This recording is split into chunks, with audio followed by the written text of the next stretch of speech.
नमस्ते। Digital learning classes नांदन में आप सभी का स्वागत है।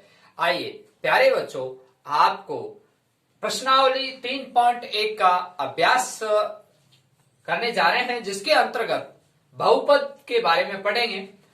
प्यारे बच्चों, आपने पिछली कक्षाओं में बहुपद के बारे में सुना। आज हम बहुपद के परिचय के बारे में सुनते हैं। प्यारे बच्चों, बहुपद किसे कहते हैं, इसका मैं आपको परिचय करा रहा हूं। बहुपद वह बीजीय व्यंजक जिसकी चर की घात पूर्णांक या पूर्ण संख्या हो तो वह बीजीय व्यंजक बहुपद कहलाता है। आइए प्यारे बच्चों, मैं आपको यहां बोर्ड पर लिखकर समझाता हूं। बहुपद वह बीजीय व्यंजक के चर की घात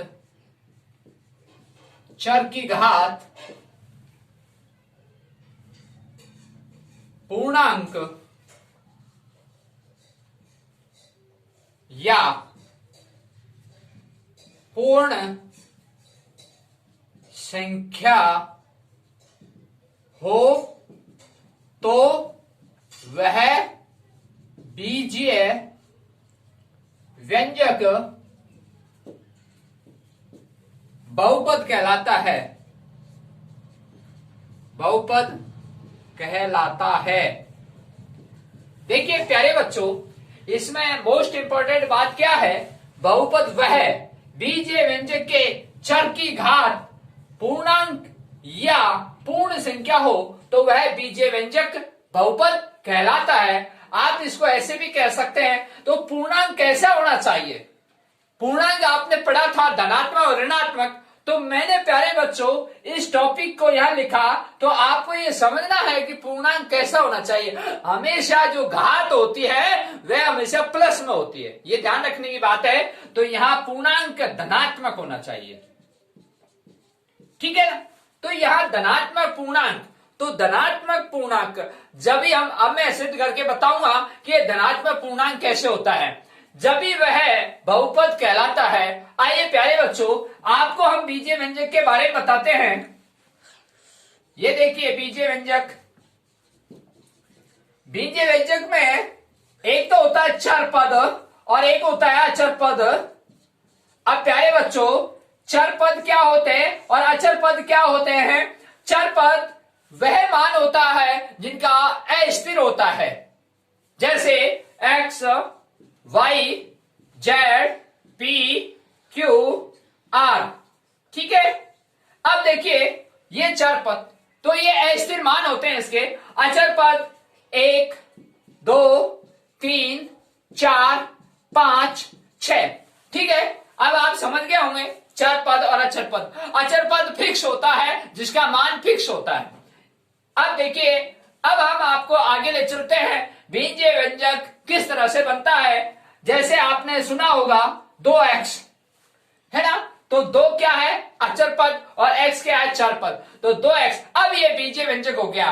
अब बीजीय व्यंजक आपने पढ़े थे कि द्विघात, त्रिघात और एक पदीय, द्विपदीय पढ़े थे ना आपने। अब देखिए यहां ये एक पदी है, द्विपदीय 2x प्लस वाई हो गया, ठीक है। त्रिपदीय की बात कर रहा हूं 2x प्लस वाई प्लस 3, ये 3 पद हो गए, ये 2 पद हो गए और ये 1 पद हो गया, ठीक है। इसी तरह से हम एक घात, द्विघात और त्रिघात भी पढ़ते हैं। तो एक घात, द्विघात और त्रिघात, ठीक है प्यारे बच्चों।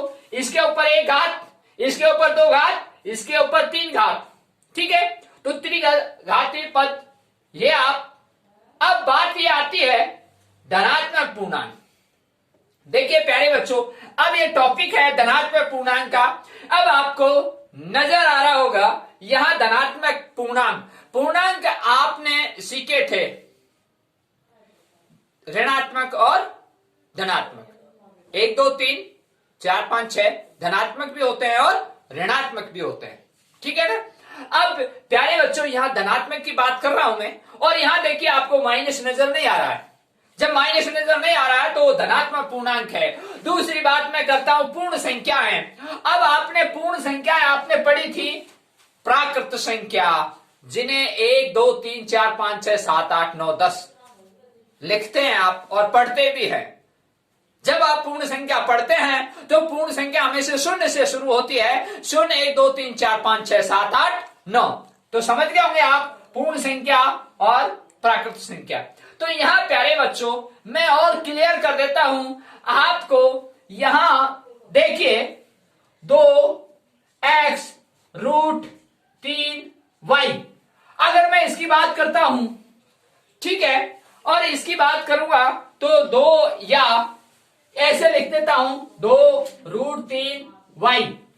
अगर मैं इसकी बात करता हूं तो क्या यह बीजीय व्यंजक बहुपद है? नहीं। क्यों?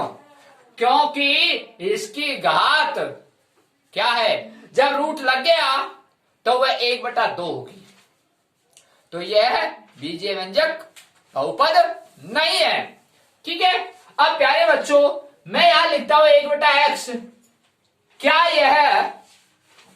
यह बीजीय व्यंजक बहुपद है? नहीं। क्यों? क्योंकि ये ऊपर जाएगा तो x -1 और ये घात लग जाएगी, और जब ये -1 आ गया तो समझ लो यहां क्या लिखा, या धनात्मक पूर्णांक लिखा। जब धनात्मक पूर्णांक है ही नहीं तो वह बीजीय व्यंजक भी बहुपद नहीं है। ठीक है। तो यह बहुपद नहीं है, यह भी बहुपद नहीं है। ठीक है, यह बहुपद नहीं है। समझ गए होंगे आप मेरी परिभाषा को। बहुपद वह बीजीय व्यंजक के चर की घात धनात्मक पूर्णांक या पूर्ण संख्या हो तो वह बीजीय व्यंजक बहुपद कहलाता है। प्यारे बच्चों आपने इसके बारे में अच्छी तरह से अध्ययन किया, समझा। अगर आपको कोई समस्या है तो इस डिजिटल लर्निंग क्लासेस नाना चैनल के माध्यम से मुझ तक पहुंचाए और मैं आपको समझाने की पूरी कोशिश करूंगा। अब आपको आगे बहुपद के कुछ उदाहरण करवाते हैं। अगला उदाहरण इस प्रश्नावली का पहला, द्विघात बहुपद x² - 2x - 8 के शून्यांक ज्ञात कीजिए और शून्यांक एवं गुणांकों के बीच संबंधों की सतता की जांच कीजिए। प्यारे बच्चों पहली बात तो यह है कि द्विघात बहुपद, मैंने अभी अभी आपको बताया एक पदीय या एक घात वाले बहुपद, द्विघात वाले बहुपद और त्रिघात वाले बहुपद मैंने आपको ज्ञात करवाया जिसकी घात 1 है तो एक घाती बहुपद, 2 है द्विघाती बहुपद, 3 है तो त्रिघाती बहुपद हो गया। ठीक। अब अपन आगे पढ़ते हैं शून्यांक क्या होते हैं। प्यारे बच्चों ये समीकरण है आपका x² - 2x - 8। इसमें x के स्थान पर जो आप मान रखते हो और उस मान रखने पर इस समीकरण का शून्य मान प्राप्त हो जाए वही शून्यांक कहलाते हैं। अब मैं आपको सिद्ध करके बताऊंगा कि समीकरण में जो इसके शून्यांक आएंगे और शून्यांक जो आते हैं और उनका मान x के स्थान पर रखने पर और बराबर शून्य प्राप्त होना चाहिए तब तो वे शून्यांक कहलाते हैं। अब आगे पूछा शून्यांक और गुणांकों के बीच में संबंध क्या है, उनकी जांच करनी है, क्या वो सही है? तो मैं आपको प्यारे बच्चों अभी समझाता हूं। यहां देखिए हल। प्यारे बच्चों x² - 2x - 8 ये द्विघात बहुपद है। ठीक है। अब मैं इस समीकरण को खोलूंगा यानी इसका गुणनखंड करूंगा। तो यहां आपने पिछली कक्षाओं में 6ठी 7वीं 8वीं 9th में पढ़ के आए थे किस तरह से गुणनखंड इस समीकरण का करते हैं। देखिए इसको इससे गुणा करते हैं, गुणा करने पर इसका टुकड़ा करना है और टुकड़ा इस तरह से करना है कि -2x आना चाहिए। प्यारे बच्चों आप समझ गए होंगे 8 × x के 8x² हो गया और 4 गुणा 2 करो, 4 दूनी 8 होते हैं, 4 में से 2 घटाओ, 2 आते हैं, लेकिन माइनस का, आप माइनस के 4 रखो ना, तो -4 में 2 घटाओ, माइनस के 2 आ गए। दूसरी बात, यहां x लिखा हुआ है, जब 4x में से 2x घटाएंगे तो 2x आ जाएंगे, और माइनस का 4x रखोगे तो माइनस का 2x, ये रहा। अब बात ही आती है x स्क्वायर की, और प्यारे बच्चों 4x गुणा 2x करते हैं तो 8x स्क्वायर होता है। तो यस, यहां हो रहा है x स्क्वायर माइनस का 4x प्लस का 2x, तभी तो माइनस का 2x आएगा ना, माइनस का 8। अब प्यारे बच्चों इसमें से कॉमन क्या है, x, यहां x ले लिया, यहां x कट गया, 4 रह गया। इस यहां प्लस का चिन्ह है, या 2 कॉमन ले लिया, या x बच गया, या माइनस का चिन्ह, 2 का भाग 8 में दिया 4, ये दोनों कॉमन आने चाहिए। तो यहाँ x माइनस 4, यहाँ x प्लस 2। ठीक है प्यारे बच्चों, अब मैंने आपको एक बात बताई थी कि इस समीकरण में x के स्थान पर जब अपन शून्य मान रखते हैं तो आपके पास जो फार्मूला है वो यह है कि f(x) बराबर 0। ठीक है, तो अब देखिए x माइनस 4 बराबर 0, तो x बराबर 4, और अब देखिए अगला x प्लस 2 बराबर 0, तो x बराबर -2। आया कि नहीं आया? इसको पक्षांतरण करोगे तो -2, इसको पक्षांतरण करोगे प्लस। अब प्यारे बच्चों ये x के मान, इस समीकरण के मान आ चुके हैं 4 और 2। शून्यांक हमेशा उस समीकरण के 2 आते हैं। कितने आते हैं? 2। अब इन दोनों शून्यांकों को इस समीकरण में रखने पर उसका मान क्या आना चाहिए था? 0। तब तो आपकी बात सही, नहीं तो गलत। अब देखिए मैं आपको सिद्ध करके बता देता हूं। यहां मैं x बराबर 4 रखता हूं, 4 रखा, 4 चौके 16 हुआ, 4 का स्क्वायर किया, 4 चौके 16 माइनस 4। यहां देखिए मैं सिद्ध करके बता रहा हूं, यहां 4 का स्क्वायर माइनस, और यह x के स्थान पर 4 और माइनस का 8 और बराबर 0 आना चाहिए। यही बात कही थी ना। देखिए प्यारे बच्चों 4 का वर्ग किया 16, और 4 दूनी 8 और माइनस का 8 बराबर 0। देखिए प्यारे बच्चों माइनस माइनस जोड़ लीजिएगा, ये प्लस का और माइनस माइनस जोड़ा, माइनस के 16 और बराबर 0, और ये 0 और बराबर 0। सही है बात आपकी। तो प्यारे बच्चों इस तरह से आप 16 में से 16 गए, यहाँ 0 प्राप्त हो चुके हैं। तो इस तरह से आपको ये शून्यांक आपको समझ में आ गए होंगे। अब मैं इसकी जांच करके बताता हूं। प्यारे बच्चों यहां तक आपने हल किया इस प्रश्न को। ऐसे प्रश्न बोर्ड एग्जाम में पूछे जाते हैं। प्यारे बच्चों आपको अति शीघ्र और सरल भाषा में समझाया जा रहा है। अगर फिर भी आपको कोई शंका हो, कोई संदेह हो, फिर भी आपको समझ में नहीं आता है, तो इस डिजिटल लर्निंग क्लासेस नानन चैनल के माध्यम से मुझ तक आप पहुंचाएं। आपकी समस्या का 24 आवर्स हल किया जाएगा। देखिए यहाँ शून्यांक और गुणांकों के बीच के संबंध की जांच करवानी है, और वो क्या होते हैं, इसका जो आप फॉर्मूला पढ़ते हैं, जो सूत्र पढ़ते हैं इस प्रश्नावली के माध्यम से, वो क्या है। यहाँ देखिए प्यारे बच्चों आपने नाम सुना होगा अल्फा और बीटा। ठीक है, इनको जब योग करते हैं तो क्या आता है? शून्यांकों का योग। ठीक है, तो अल्फा और बीटा। फिर दूसरा आता है अल्फा और बीटा को आप गुणा करते हो तो क्या आता है आपका?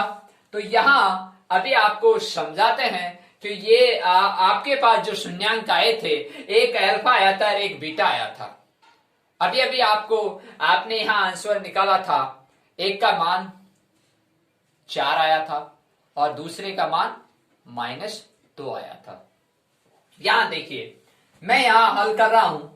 यहां प्यारे बच्चों एक का मान 4 आया था और एक का मान -2 आया था।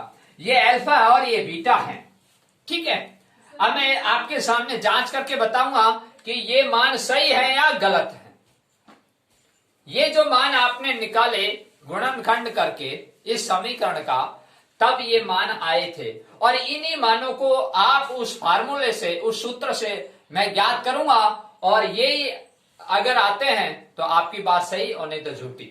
यस, यहां देखिए अल्फा और बीटा का योग कर रहा हूं, ठीक है प्यारे बच्चों। तो यहां 4 प्लस और ये कोष्टक में, ठीक है।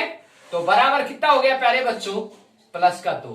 क्यों है 2 प्लस का, देखिए यहां आपके 4 है, ये प्लस है, कोष्टक है। इसको जब मैं खोलूंगा तो माइनस हो जाएगा, और 4 माइनस 2 तो 4 प्लस के बड़े हैं तो इसलिए 2। तो यहां अल्फा और बीटा यानी शून्यांकों का योग, शून्यांकों का योग। अब यहां लिखा है शून्यांकों का गुणनफल, शून्यांकों का गुणनफल। देखिए अल्फा और बीटा का गुणनफल यानी कि इन दोनों का जो आपके पास जो मान आए थे इस समीकरण के, तो 4 गुणा -2 बराबर -8। ठीक है प्यारे बच्चों, मैंने कोष्टक में गोला के अंदर कर दिया है। पहले का 2 आया और दूसरे का -8 आया। अब ये जो आंसर आए हैं शून्यांकों का योग करने पर क्या आता है, 2। शून्यांकों का गुणनफल करने पर क्या आता है, -8। अब प्यारे बच्चों, मैं आपको उस फार्मूला जो इसकी विधि है, जो इसकी जांच करने की जो विधि है, जो सूत्र है, जो आपके बहुपद प्रश्नावली के अंदर लिखा हुआ है, यहां देखिए शून्यांकों का ये x² माइनस bx प्लस या माइनस लिख लो, एक ही बात है, और ये c। यहां देखिए यहां ये x² का गुणांक, ठीक है प्यारे बच्चों, यहां x का गुणांक और यहां c का मतलब अचर पद, ये है, ठीक है। ये आपका फॉर्मूला है। अब मैं आपसे ये शून्यांकों का योग का जो सूत्र है, इस फॉर्मूले से शून्यांकों का योग का जो सूत्र है वो ये है प्यारे बच्चों, -b/a। अब शून्यांकों का गुणनफल का सूत्र क्या है, शून्यांकों का गुणनफल का सूत्र है c/a। ठीक है प्यारे बच्चों, c/a। अब देखिए मैं आपको अब सिद्ध करके बताता हूं। आपने शून्यांकों का योग कितना लिखा, 2। आपने शून्यांकों का गुणनफल कितना है, -8। अब मैं इस फार्मूले से इससे सिद्ध करके बताऊंगा शून्यांकों का योग -b/a है फार्मूला, और शून्यांकों का गुणनफल का फार्मूला है c/a यानी सूत्र। यस, अब देखिए यहां आप पहचान गए कि x² का गुणांक क्या है, x का गुणांक क्या है, c क्या है, मैंने सब लिख दिए हैं। ठीक है, यहां x² का गुणांक 1 है, यहां लिख देता हूं 1। x का गुणांक b है प्यारे बच्चों, और यहां c का अचर पद c लिखा हुआ है। तो यहां देखिए ये समीकरण रहा आपका, और यहां ये x² का गुणांक 1 और यहाँ x का गुणांक b, तो यह b लिखा हुआ 2, और यहाँ c का अचर पद c और ये 8। अब क्लियर? तो इस तरह से आप पढ़ते हैं और इस फार्मूले में और विधिवत रूप से लिखना है माइनस। देखो ये तो सूत्र का माइनस है, ध्यान रखना। अगर प्रश्न में माइनस मिल गया तो गड़बड़ हो जाएगी। तो यहां देखिए, यहां b, ये भी बता देता हूं, ये तो a है, ये b है और ये c है। ठीक है, ये a है, ये b है, ये c है, ये x² का गुणांक है, ये x का गुणांक और ये c अचर पद है। क्लियर? अब देखिए यहां माइनस सूत्र का है और यह -2 x का गुणांक, यहां लिखा ना x का गुणांक b, तो यहां bx का गुणांक, तो -2 अंदर। ठीक है, और यहां a का मतलब यानी x² गुणांक 1, ये लिख रखा, तो यहाँ 1। अब प्यारे बच्चों मैं इसको हल करूंगा, इस कोष्टक को माइनस गुणा माइनस होगा, क्योंकि कोष्टक खुल रहा है, तो माइनस गुणा माइनस होने पर प्लस हो जाएगा, और 2 और 1 का भाग 2 में दोगे तो ये 2 आंसर आ गया। क्या लिखा, शून्यांक का योग 2, और ये लिख रहा का शून्यांक का योग 2। क्या बात सही है आपकी? राइट, ये राइट का निशान। अब आगे शून्यांकों का गुणनफल, यहां देखिए शून्यांक गुणनफल c/a है ना, तो c अचर पद है, तो प्यारे बच्चों c ये 8 है। अब c 8 तो है, लेकिन चिन्ह किसका? माइनस का। सूत्र में माइनस नहीं है, लेकिन यहाँ ये c अब माइनस के 8 और ये माइनस के 8। ठीक है। अब a बराबर a एक्स स्क्वायर का गुणांक क्या है? 1, तो यहाँ 1। अब प्यारे बच्चों 1 का भाग -8 में देंगे तो -8, और ये आपका ये देखिए शून्यांकों का गुणनफल -8 आ रहा, और ये आपने शून्यांकों का गुणनफल और -8 आ गया। इसका मतलब आपकी बात सही और ये राइट। इस तरह से अपन सवाल को हल करते हैं, और बोर्ड एग्जाम में इस तरह की गलती। अरे बच्चों इस तरह का प्रश्न भी काफी बार पूछा गया है आपके बोर्ड एग्जाम के अंतर्गत। जरा ध्यान दीजिएगा, द्विघात बहुपद ज्ञात करनी है जिनके शून्यांक और योग दिए हुए हैं। क्या? 1/4 और -1। तो आइए प्यारे बच्चों ऐसे प्रश्नों को आप समझने की कोशिश करें, मैं आपको समझा रहा हूं। यहां लिखेंगे हल, यहां आपने हल लिखा और माना कि द्विघात बहुपद का समीकरण क्या पढ़ते हैं प्यारे बच्चों? ax² + bx + c, यही पढ़ते हैं ना। अब माना कि द्विघात बहुपद का समीकरण ax² + bx + c, और इसके शून्यांक क्या है? अल्फा और बीटा। ठीक है। माना कि द्विघात बहुपद के समीकरण ax² + bx + c, और इसके शून्यांक क्या है? अल्फा और बीटा। ठीक है, अल्फा और बीटा लिख दिया मैंने। अब अपन प्रश्न अनुसार चलते हैं। ठीक है, प्रश्न अनुसार चलेंगे तो शून्यांकों का योग, शून्यांकों का योग क्या है प्यारे बच्चों? अल्फा + बीटा बराबर क्या है? -b/a बराबर 1/4। प्रश्न अनुसार चल रहा हूं ना, यहां लिख दो प्रश्न अनुसार। ठीक है, पहले शून्यांकों का योग, ये शून्यांकों का योग ये लिख रहा था क्रमश 1/4, गुणनफल -1। ठीक। अब शून्यांकों का योग अल्फा + बीटा, ये आपने माना था अल्फा और बीटा, और ये अल्फा + बीटा, इसका आपने योग करेंगे तो इसका जो फार्मूला है -b/a तो बराबर 1/4। अभी मैं आपको समझाता हूं। दूसरा है शून्यांकों का गुणनफल, शून्यांकों का गुणनफल। ठीक है प्यारे बच्चों, शून्यांकों का गुणनफल अल्फा और बीटा, ये गुणनफल हो गया तो बराबर है, इसका फॉर्मूला क्या है? c/a बराबर क्या है? -1। ठीक है ना। तो शून्यांक गुणनफल ये लिख रखा, गुणनफल बराबर क्या है? -1। क्रमश पहले लिखा हुआ, क्रमश का मतलब लगातार, जो चीज पहले लिखी उसका पहला, बाद में लिखी उसका बाद में। समझ में आ गई? अब प्यारे बच्चों इस तरह आपके प्रश्न अनुसार इसको हल किया। मैं मानता हूं आपको धीरे धीरे समझ में आएगा। देखिए, माना कि द्विघात बहुपद का समीकरण का जो सूत्र है वो यह है ax² + bx + c। तो मैंने वहां लिखा था वो समीकरण में a बराबर b बराबर c बराबर, आपसे समझ में आ गई। अब यह शून्यांकों का योग का जो सूत्र होता है अल्फा + बीटा, और शून्यांक गुणनफल का अल्फा और बीटा। ठीक है, तो यहाँ शून्यांकों का योग करेंगे तो -b/a। ठीक है प्यारे बच्चों, तो -b/a, तो ये क्या है आपका? ये लिखा 1/4 प्रश्न अनुसार। शून्यांकों का गुणनफल अल्फा और बीटा किया c/a फॉर्मूला से, तो वो बराबर क्या है? -1। ये लिखा हुआ प्रश्न अनुसार। अब मैं इसको हल कर रहा हूं। देखो प्यारे बच्चों, इसको इससे गुणा करूंगा, इससे गुणा करूंगा। जब इसको इससे गुणा करूंगा तो यहां पर देखिए, जब a मान आ रहा है दोनों जगह, तो हम एक काल्पनिक मान कर सकते हैं। अब आपको काल्पनिक मान क्या होता है यहां देखिए, माना या काल्पनिक मान आपने a बराबर क्या रख लिया प्यारे बच्चों? a बराबर k रख लिया। क्या रख लिया? k। ठीक है, माना कि आपने काल्पनिक मान a बराबर क्या रख लिया? k।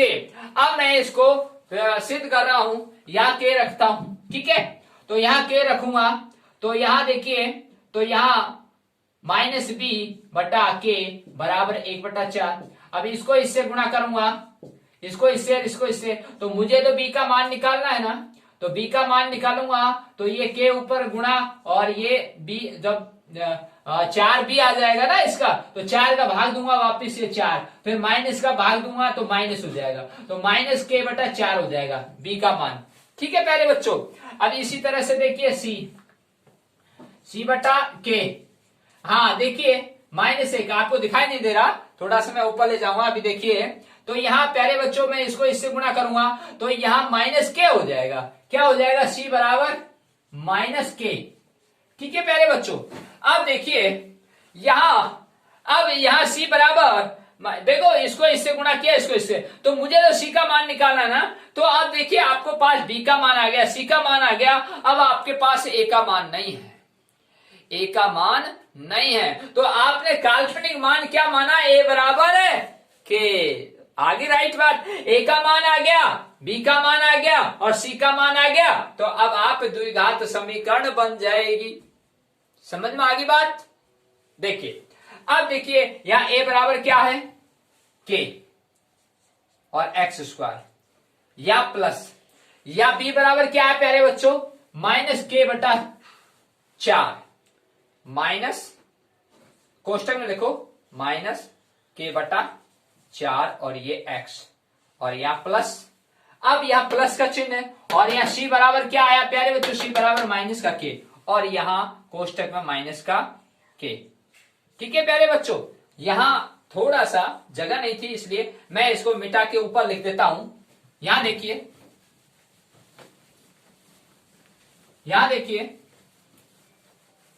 अब देखिए आप समझ गए होंगे मैंने क्या कहा, काल्पनिक मान a बराबर, क्योंकि आपने यहां a देखा, यहां भी a देखा, तो हमको a बराबर मान, काल्पनिक मान रखा k। ठीक है, तो अब आपके पास में a का मान आ चुका, b का मान आ चुका और c का मान आ चुका। जब हमको a b c तीनों मान आ चुके तो द्विघात समीकरण आपने यहां लिखी थी, ax square plus bx plus c, तो आपको b का मान रखना, a का मान रखना, c का मान रखा, ये रखा, a का मान k, b का मान ये -k बटा 4 और c का मान -k, वो लिख रखा। अब मैं यहां लिख रहा हूं स्पष्ट शब्दों में, k x स्क्वायर प्लस और कोष्टक में k बटा 4 और x प्लस और यहां माइनस का k। ठीक है, अब मैं इसको खोल लेता हूं ब्रैकेट को, यहां देखिए k x स्क्वायर, अब ये खुलेगा माइनस प्लस तो ये माइनस हो जाएगा प्यारे बच्चों, और ये k बटा 4, ये x, ये प्लस और माइनस, जब माइनस प्लस गुणा करूंगा तो माइनस हो जाएगा माइनस का k। ठीक है प्यारे बच्चों, अब देखिए यहाँ k, यहाँ k, यहाँ k, तो ये कॉमन हो जाएगा। अब देखिए कैसे होगा, यहाँ 1, यहाँ 1, ऐसे करो आप। ठीक है, तो यहाँ 4 लघुत्तम आया, तो यहाँ 4 k x स्क्वायर माइनस का, यहाँ k x और माइनस का 4 k। ठीक है प्यारे बच्चों, यहाँ 4 k। अब देखिए, अब इसमें k है, इसमें k है, इसमें k है, तो मैंने क्या किया, इसमें से k बाहर ले लिया, तो यहाँ k बाहर ले लिया, तो अंदर क्या बचा, 4x स्क्वायर माइनस का, देखो यहां 4x स्क्वायर माइनस k बाहर ले लिया x, और यहां k बाहर ले लिया माइनस का 4। ठीक है प्यारे बच्चों, अब ये नीचे आपने एलसीएम लिया, वो आप इसके नीचे लगा सकते हो और इसके नीचे यहां लिख सकते हो, एक ही बात है, चाहे इस लाइन को सीधी लिख दो और चाहे यहां तक कट कर दो, क्योंकि आपने कोष्टक लगा चुके हैं और k बटे 4 इससे गुणा है। ठीक है, तो k बटे 4, और अब ये जो k बटे 4 आपने जो यहां इसका वो भार आपने कॉमन ले लिया, जब आपके पास में द्विघात समीकरण, जब आपके पास में a b c आ चुके हैं, तो यहां आप लिख सकते हैं 4x square minus x minus का 4, और ये आपका उत्तर। तो आपने क्या लिखा प्रश्न में कि द्विघात बहुपद समीकरण ज्ञात कीजिए, तो द्विघात बहुपद आ चुकी है जिसकी घात 2 है, उसको द्विघात बहुपद आया कि नहीं आया प्यारे बच्चों। तो इस तरह से हम सवाल को समझते हैं और हल करते हैं। अगर प्यारे बच्चों ऐसे प्रश्न अगर आपके समझ में नहीं आते हैं तो आप मुझे इस डिजिटल लर्निंग क्लासेस नानन चैनल के माध्यम से आप कभी भी कमेंट बॉक्स में लिखकर भेजें और मैं आपको तुरंत और एग्जाम्पल लेकर आपकी शंकाओं का तुरंत समाधान करूंगा, जिससे आपके सारे डाउट क्लियर हो जाएं और आप इन प्रश्नों को समझें, हल करें और बोर्ड एग्जाम के अंदर अच्छे नंबर लाकर और आप राजस्थान बोर्ड की एग्जाम अच्छे मार्क्स प्राप्त कर और जिला स्तर पर आप अच्छे अंक प्राप्त करें। सभी को धन्यवाद।